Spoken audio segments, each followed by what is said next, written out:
டேஸ்ட்டாக நல்லாயிருக்கும். இப்போ ஒரு வெங்காயம் சேர்த்துடலாம்.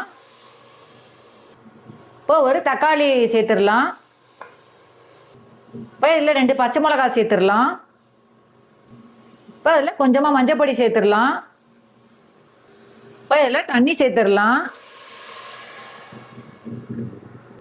இப்போ அதில் இன்னும் கொஞ்சம் தண்ணி சேர்த்துடலாம். சேர்த்துட்டு மூடி போட்டுட்டு வெயிட் போட்டுடலாம். இப்போ அதை நல்லா கலந்து விட்டுட்டு மூடி போட்டு வெயிட் போட்டு ஒரு 4லேருந்து 5 விசில் வச்சு இறக்கிடலாம். இப்போ இதை அப்படியே மூடி போட்டு வெயிட் போட்டு வச்சிடலாம். இப்போ பருப்பு பார்த்தீங்கன்னா நல்லா மசிஞ்சிருக்கு பாருங்க.